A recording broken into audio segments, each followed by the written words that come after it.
we're about to hit on the Manga Minute, where we're going to give you a sneak preview of what's to come with the new Big Guy for You Scanlation's official release, the new manga. So with this one, since chapter 1, I think I still have like 10 pages left to do, and you've only seen 2 pages of it. I think it's fair to call this more like a manga minute.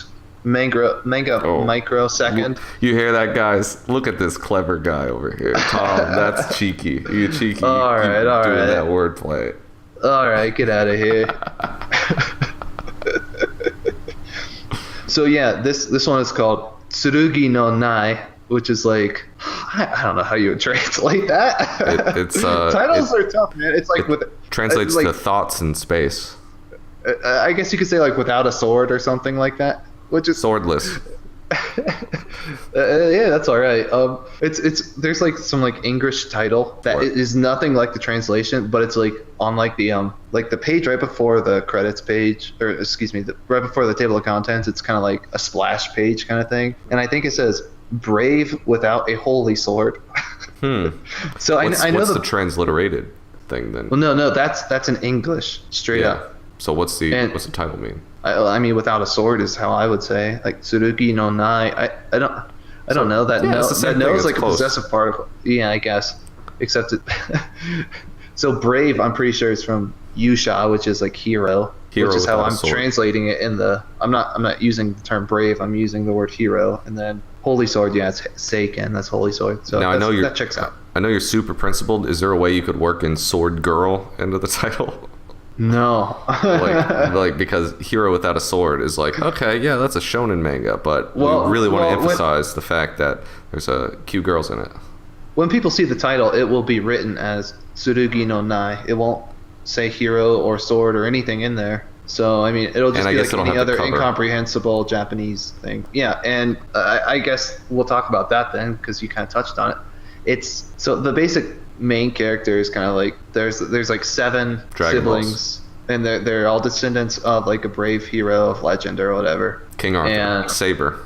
Basically, yeah. Don't bring fate into this. I don't want to alienate all the fans, but I'm very anti-fate. You're not a determinist. You're more for free will. Oh yeah, okay. I meant fate stay trash. Yeah, and we'll talk about Astolfo in the trap episode. I've never even seen it. I haven't either.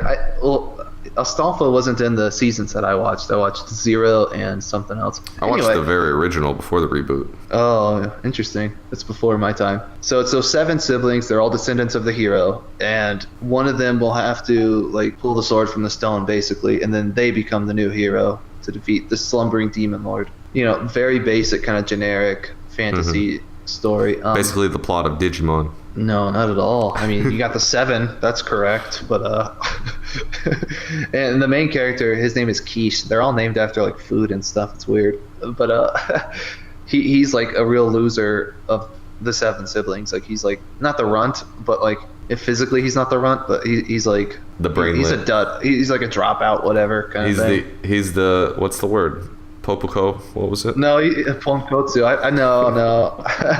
Because he's not moe. He's not incompetent. He's just like lazy and no motivation and stuff. Like I guess he is kind of incompetent. Never mind. Our readers and including us can relate.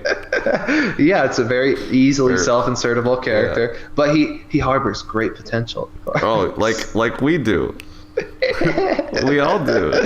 Unutilized, yep. And believe in yourself.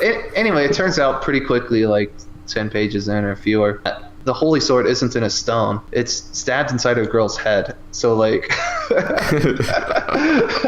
so the visual is like you just see the sheath, or not the sheath, excuse me, like the hilt, whatever sticking it is, like the part that yeah, like so it's actually like a plus sign instead of a like the normal like 2 horizontal handle thingies. There's like 4 of them, like making a plus. Like you know how Ichigo's sword was the swastika? Yeah.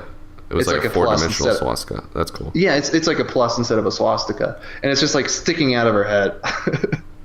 So like this is spoilers for the end of chapter 1, but whatever. Yeah, at the end he pulls the sword out of her head. Ooh. And she's like, no, if you do that I'll die. And then I'm sorry, you guys need to read this before you listen on. All right. But it's only chapter 1. Pause it right now and go read it, and then come right back. Pause it 20 seconds ago. We'll be right here. You go back in time. Just take some forget-me-nots. Yeah. And go back in time. Doodly do. Back in time. And now that you're back in the present, he pulls the sword out. Everyone's like, "Oh my God, he's the hero, this loser of all the 7." And then it's like some kid in the crowd who's like standing around. He's like, "Oh no, look at the sword!" And the sword says "dud." Like it's like a fake sword that he pulled out. and then it shows the girl. It's like poof, and like another sword just like appears. So he can like pull out the sword, but since he's not like a hero, he can't actually pull out the real sword. So he's like throughout, he'll pull out like other kinds of swords later on, but like there's like it was such a charming premise. I was like, yeah, I have to do this one.